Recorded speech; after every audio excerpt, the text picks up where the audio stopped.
Após os resultados ruins do Palmeiras recentemente contra Flamengo e Cruzeiro, eu entendo que muita gente deu uma desanimada com o desempenho do time. Só que para não baixar as expectativas pro Mundial que vem por aí, existe um caminho pro Palmeiras. E o vídeo de hoje é sobre isso. 5 meses de temporada até aqui trouxeram bons e maus momentos, mas dos testes no Paulistão ao desempenho decepcionante contra os times do G6 no Brasileirão, houve um período em que o Palmeiras jogou o seu melhor futebol na temporada, mais ou menos entre abril e maio. E agora que a Copa do Mundo de Clubes vem por aí, não me parece haver outra alternativa a não ser repetir aquilo que melhor funcionou. Pra mim é isso que mais deu certo no Palmeiras em 2025. Ofensivamente, o Palmeiras teve mais dinâmica com bola e conseguiu envolver melhor os seus adversários quando adotou esse 3-4-2-1 ou um 3-2-5, se você quiser chamar assim, só que com peças muito importantes que permitiam atrair o time adversário e gerar espaço, seja por dentro ou por fora. Na saída de 3, o Bruno Fux se mostrou um jogador muito importante por causa da sua capacidade de quebrar linhas de marcação com um passe vertical,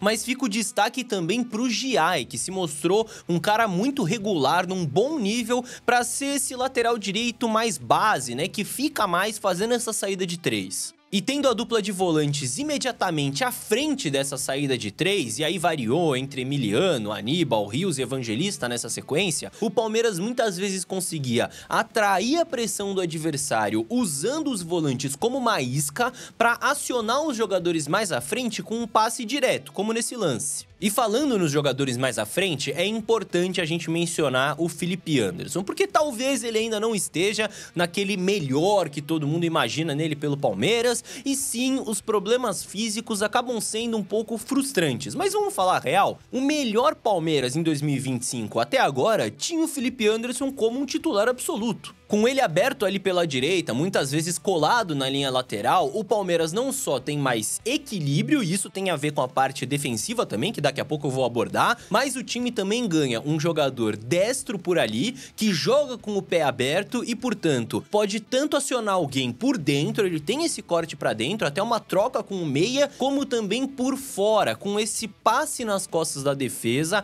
acionando um companheiro que ataca a profundidade, que é uma característica dos atacantes do Palmeiras, especialmente o Vitor Roque. Sem o Felipe Anderson, o Abel fez outros testes que não funcionaram tão bem. Primeiro com o Mike para tentar repetir a ideia de um destro por ali, mas que tá longe de ser o ideal. O Mike não vai ter a mesma qualidade técnica de um ponta ali, de fato, não vai contribuir tanto ofensivamente pro time. Depois, voltando o Estevão pra ponta direita, o que acabou deixando o time mais desequilibrado e a gente voltou a ver aquele velho problema de depender muito do garoto. Nesse time ideal, o Estevão passa a ser mais um 10, um meia, um cara que joga mais por dentro, que tem a liberdade para flutuar, que pode inclusive trocar de posição com outros jogadores, com o próprio Felipe Anderson, a gente viu isso acontecendo, mas que tem tarefas defensivas um pouco mais simples, não precisa voltar atrás do lateral esquerdo a todo momento, que tem jogadores em volta para se associar, ele não fica tão isolado na ponta direita e acaba também ficando mais perto do centroavante, mais perto do gol adversário.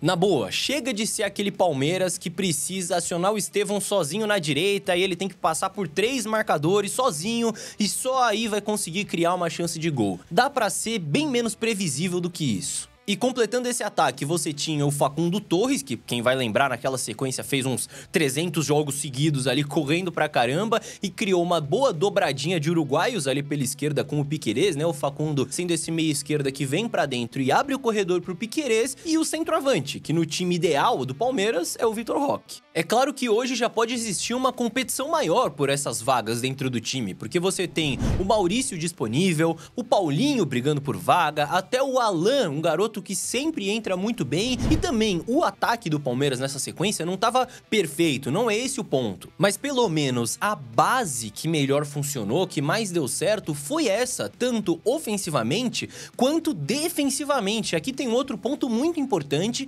porque o Palmeiras sofreu 4 gols contra Flamengo e Cruzeiro somados, e a solidez defensiva que se via antes precisa voltar. Na sequência de 15 jogos com essa formação que eu tô analisando aqui no vídeo, o Palmeiras não só conquistou 14 vitórias, como também passou 9 jogos sem ser vazado. Muito disso se deve à versatilidade dessa formação, que pode se tornar um 4-4-2 com o Giai defendendo como um lateral direito e o Felipe Anderson como um meia-direita, ou então uma linha de 5 pode se formar, com o Giai sendo um terceiro zagueiro e o Felipe voltando como um ala. Isso ajudou muito o Palmeiras a proteger melhor o seu gol, a fechar melhor o centro do campo, já que muitas vezes acabava defendendo num 5-3-2, com o Facundo Torres tendo uma função muito importante, se tornando um terceiro meia ali no meio de campo, e ainda deixava o Estevão e o centroavante do time prontos para serem acionados em um contra-ataque. Claro que essa estratégia defensiva ainda leva em conta aquela ideia dos encaixes individuais de marcação, né? Então, contra o Corinthians, por exemplo, um outro jogo dessa sequência,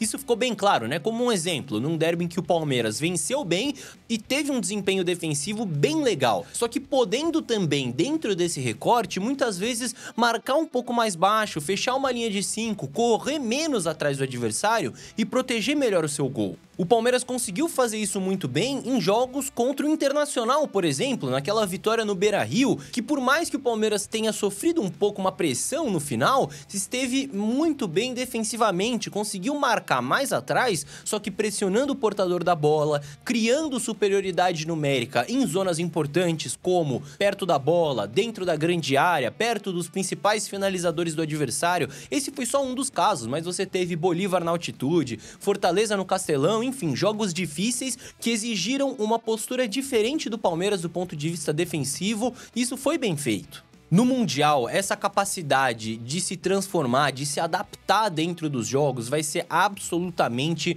fundamental. Se ficou claro recentemente que o Palmeiras tem tido problemas de desempenho em jogos de um caráter um pouco mais decisivo, pra mim, o que mais faz sentido é tentar repetir o time que venceu numa sequência de jogos, se não jogos decisivos, pelo menos jogos mais complicados, como eu citei aqui. É claro que existem questões que o Palmeiras precisa evoluir coletivamente, a gente vai abordar isso aqui no canal na próxima semana. Existem jogadores que precisam crescer no seu desempenho individual também, existem pontos a evoluir e em nenhum momento o Palmeiras foi o time perfeito em 2025 e nem vai ser, tá? Não tem como. Mas um primeiro passo para voltar a ser forte em grandes jogos, como serão os jogos da Copa do Mundo de Clubes, pode ser voltar àquilo que deu certo há não muito tempo atrás. Na minha visão, foi com essa formação base, com essas dinâmicas, com esses mecanismos que o Palmeiras foi um time mais equilibrado em 2025. Mas e você? Você concorda comigo? Discorda? Eu quero saber a sua opinião aqui nos comentários e não esqueça também de deixar o seu like, porque se você viu o vídeo até aqui significa que você gostou,